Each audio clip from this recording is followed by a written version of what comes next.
প্রিয় দর্শক বন্ধু, আপনারা দেখছেন একে নিউজ বাংলার। এই মুহূর্তে উপস্থিত রয়েছি পশ্চিমবঙ্গ বিধানসভার সামনে। আমরা মিডিয়া এবং সোশ্যাল মিডিয়ার মাধ্যমে কি দেখলাম যে হাতিশালার হাই মাদ্রাসায় ছাত্ররা আজকে রাস্তায় নেমেছে, আন্দোলন করছে, গাড়ি ঘোড়া বন্ধ করে দিয়েছে। কারণটা কি? ছাত্রদের অভিযোগ হচ্ছে যে রোজার সময় ছাত্রদের একটু আগে ছুটি দেওয়া হচ্ছে। সেই দাবি নিয়ে শিক্ষক শিক্ষিকারা গিয়েছিল হেড টিচারের কাছে যে আমাদেরকে একটু আগে ছুটি দেওয়া হোক।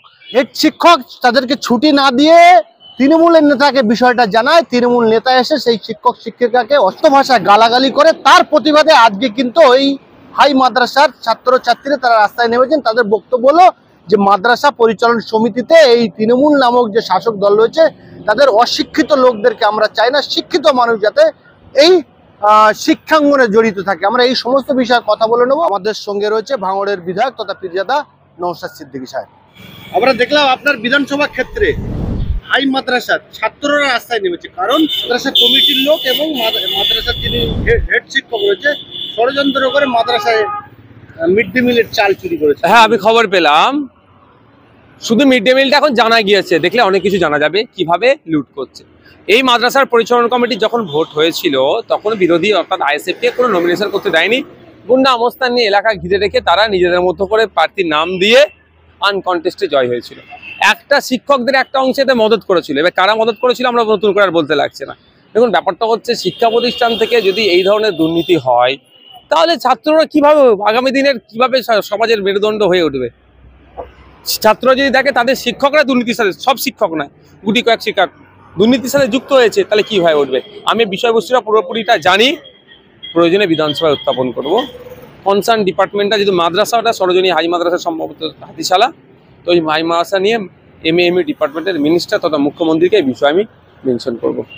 মানে এটা কোনো এইরকমভাবে ছাড় দেওয়া যাবে না। শিক্ষা ব্যবস্থাকে ধ্বংস করে দিতে চাইছে মাদ্রাসা। এই রোজার সময় বলে ছাত্রছাত্রীদের অগ্রিম ছুটি দেওয়া হচ্ছে, তো সেই জায়গায় শিক্ষকরা বলেছিল যে আমাদেরকেও তাহলে দিয়ে দেওয়া হোক, রোজার সময় আমাদের সুবিধা হয়। কিন্তু হেডমাস্টার সেটাকে শোনেনি, তৃণমূলের নেতাকে জানিয়েছে। সেই নেতা এসে সেই মাদ্রাসার যারা শিক্ষক শিক্ষিকা ছিল তাদের অকথ্য ভাষায় গালাগালি করেছে। দেখুন, অযোগ্যদেরকে যদি পরিচালনা সমিতির দায়িত্ব দেওয়া এই ধরনের গাল খেতে হবে।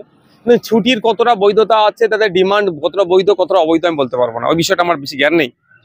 আমি বলতে পারছি না কি ডিমান্ড করেছিল, কিন্তু আছে তার দাবি করতে পারে। দাবি কতটা গ্রান্টেড হবে কি রিজেক্ট হবে সেটা, কিন্তু কোনো একজন পরিচালনা সমিতির কেউ এসে মাতব্বরি করবে এটা নয়। পরিচালনা সমিতির যিনি দায়িত্ব আছে তারা এই শিক্ষা প্রতিষ্ঠানে দেখভাল করার, এই পড়াশোনা হ্যান ত্যান এইগুলো ঠিকঠাক হচ্ছে কি দেখার। যদি মনে হয় যে মাস্টারদের দাবিটা অবৈধ তাহলে তো এসে ট্রেনে একটা ভদ্র ভাষায় বলতে পারেন।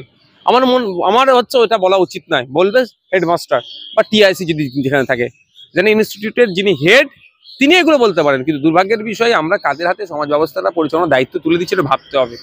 অযোগ্যগুলোকে তুলে দিচ্ছি, ফলে এই ধরনের ভাষার প্রয়োগ করছে। এই যে আপনি বললেন অযোগ্য, সেই জন্য করে আজকে আমরা সূত্র মারফত খবর পেলাম এবং সোশ্যাল মিডিয়া দেখলাম যে সেই মাদ্রাসার ছাত্রছাত্রীরা রাস্তায় নেমে রাস্তা অবরোধ করেছেন এবং তাদের বক্তব্য হলো যেই মাদ্রাসা পরিচালন সমিতিতে কোনো অশিক্ষিত মানুষকে রাখা যাবে না, যারা শিক্ষকদের সম্মান দেয় না, শিক্ষক শিক্ষিকাদের। দাবি হেডমাস্টার দুর্নীতি করছে এবং হাতিশালার কোনো অশিক্ষিত লোক যেন সেক্রেটারি না হয়। অশিক্ষিত লোক সেক্রেটারি হয়ে আজকে আমাদের স্যারের গায়ে হাত তুলছে। ডিমান্ড, বৈধ ডিমান্ড আছে, কিন্তু তার জন্য পলিসি তৈরি করতে হবে। আজকে বাচ্চারা ছাত্রছাত্রীরা যে ডিমান্ড করেছে আমি সহমত। এই পরিচালনা কমিটি তৈরি হওয়ার ক্ষেত্রে একটা গাইডলাইন হওয়া দরকার, শিক্ষাগত যোগ্যতার বলা দরকার এবং তার পাস্ট রেকর্ড কি থাকা দরকার সেটাও হওয়া দরকার। কারণ এটা একটা শিক্ষা প্রতিষ্ঠান পরিচালনার কমিটির অভিভাবক প্রতিনিধি, তারা মানে মাস্টার এবং অভিভাবকরা মিলে শিক্ষা প্রতিষ্ঠানটাকে আরো উন্নততর করবে। সেই প্রতিষ্ঠানে যদি এই ধরনের অযোগ্যতা ভরে যায় তাহলে আজকে এই দিন দেখতে হবে ছাত্রদেরকে রাস্তায় নেমে আন্দোলন করতে হবে। ছাত্ররা তো রাস্তা থেকে আন্দোলনের কাজ নয়, ছাত্রদের ক্লাসরুমে থাকা পড়াশোনার কাজ, তার পরিবর্তে ছাত্রদেরকে আছে আন্দোলন করতে হচ্ছে। আজকে 10 তারিখ, আজকে বিধানসভা অধিবেশন আবার শুরু হয়েছে। আজকে কি আলোচনা? দেখুন, আজকে সাপ্লিমেন্টারি এস্টিমেট যাকে বলা হয় বা সাপ্লিমেন্টারি গ্রান্টের উপরে আলোচনা চলছে। তো আমি আজকে 0 আওয়ারে বিধায়ক ল্যাডের যে টাকা নিয়ে অপব্যবহার হচ্ছে, মানে অপব্যবহার মনে হয় যে টাইম কিল হচ্ছে, কাজ ফাজ করতে দিয়ে যাচ্ছেন, এই বিষয়ে আমি মন্তব্য করেছি। আগামীকাল লেবার এর উপরে আলোচনা আছে, তারপরের দিন পাওয়ারের উপরে আছে, এই ধরনের পরস্পর একদিন আলোচনা আছে।